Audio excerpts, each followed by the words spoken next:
Well, they really did it. I didn't think they would do it, but they actually traded Russell Wilson. Not to be arrogant, but I basically called it without calling it in my first Seahawks mock draft this year. So everyone who condemned me for even bringing up the idea of trading Russ, sorry I had to be right at the end of the day. But that's enough gloating out of me. Let's talk about the fact that the Seahawks basically hit the reset button. With team legends Russell Wilson and Bobby Wagner gone, it's only a matter of time before the likes of DK Metcalf and Tyler Lockett are brought up in trade rumors themselves.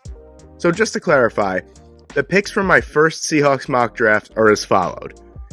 Number 41 overall, Daniel Falele. Number 72 overall, Perrion Winfrey. Number 106 overall, Lasita Smith. Number 113 overall, Tariq Woolen. Number 151 overall, D'Angelo Malone. And number 226 overall, Jalen Watson.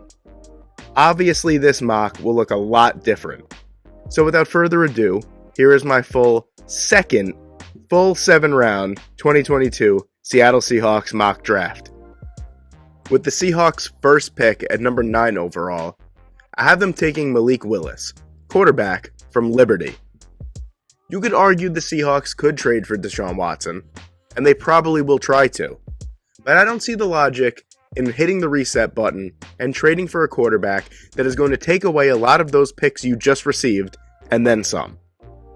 Malik Willis has basically been my quarterback one from the beginning of the draft process, and he only strengthened that with his combine performance. Malik Willis has a cannon for an arm and has the potential to make an explosive play happen on every drop back, whether that be as a runner or throwing the football. In my opinion, Willis is the most physically gifted quarterback in this year's class. At Liberty, his numbers won't jump out at you too much, but rarely did the players around him put him in a position to execute most plays. You could look at Willis's tape and see his decision-making might be a little skewed, but I see it as a far more talented player trying to play some hero ball. Willis might need some time to sit and learn before he starts, but I think that the choice is clear. If it's not Deshaun Watson, it's going to be Malik Willis. With the Seahawks' next pick at number 40 overall, I have them taking Nicholas Petit-Frere, offensive tackle from Ohio State. There are two things that a young quarterback needs to succeed quickly in the NFL: protection and weapons.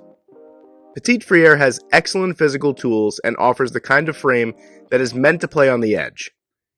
He's long, dense, and fluid as an athlete, offering a promising skill set for an NFL team to continue to tinker with in an effort to reach his high ceiling. Petit-Frere offers tremendous hand technique, and his time spent at both tackle positions gives him valuable experience.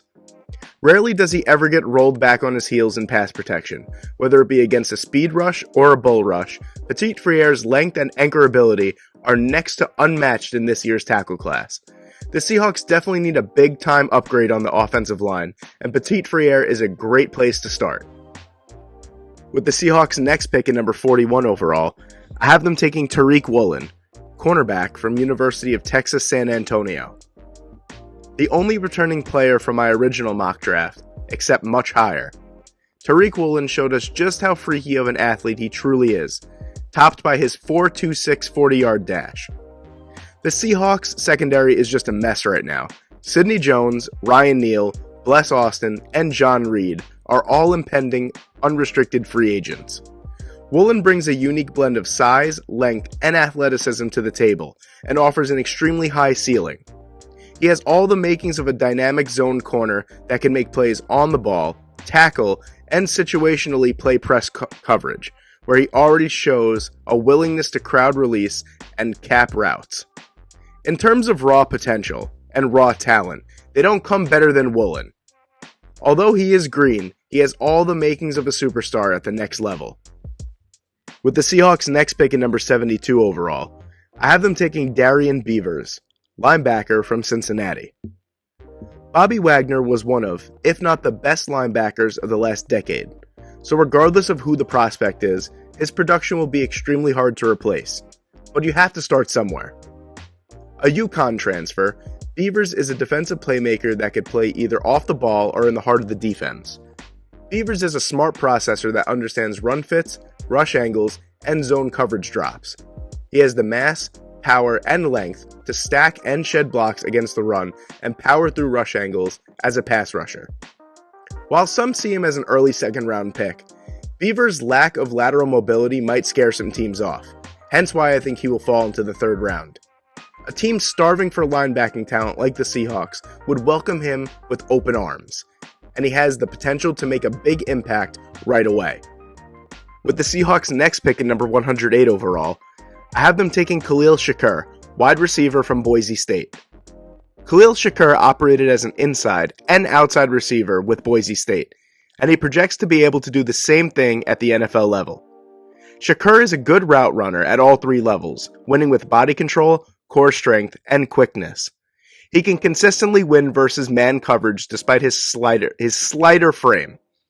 Shakir's quickness and polish also show up on his releases versus press coverage, which allows him to win on the outside. He's also an asset with the ball in his hands. Shakir can give Willis, or whoever is throwing the ball, a quick and easy target. I like Shakir especially if the Seahawks draft Malik Willis. Giving a young quarterback easy throws and targets is key early on. With the Seahawks' next pick at number 152 overall, I have them taking Alex Wright, edge rusher from University of Alabama, Birmingham. Wright is a huge defensive end prospect that offers excellent length and superb run defending, and excellent power at the point of attack.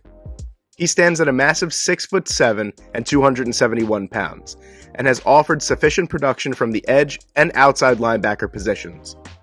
Wright's game definitely translates better as an edge rusher at the next level, as he tends to win more with power than speed.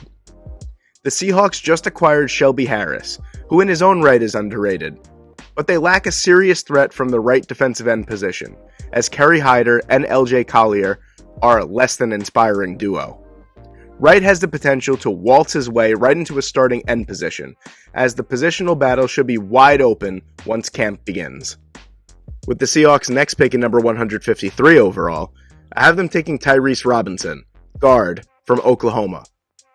The depth of the interior of the offensive line comes into question when you factor in free agency this offseason for the Seahawks. Tyrese Robinson is one of those guys that just gets better as the game goes along. He's got a low center of gravity and is impressively strong. His frame is nice and round at 6'3", 334 pounds. His length and strength breaks down and tires the opponent as the game goes on. Robinson is one of those middle-of-the-draft linemen that you could plug into your starting lineup from day one. At the very least, he could offer the Seahawks some valuable depth until he is ready to start. And finally, with the Seahawks' last pick at number 228 overall, I have them taking Bubba Bolden, safety from Miami. Bolden aligns primarily as a free safety, playing single high in cover 3, split safety in 2 high looks, and also lines up in the slot against tight ends. Bolden looks like how safeties are supposed to look on paper. He's long, built, and has a good frame. Athletically, Bolden has good straight line speed and above average change of direction. In the passing game, Bolden has good range, instincts, and ball skills. He reads the quarterback's eyes well and has enough burst to close on the ball. He has the requisite size and athleticism to cover tight ends and running backs if necessary. Bolden definitely needs to work on his consistency as a tackler, which is why I think he slides in the draft despite his talents. If he can become better in that aspect, the Seahawks could end up with one of the steals of the draft.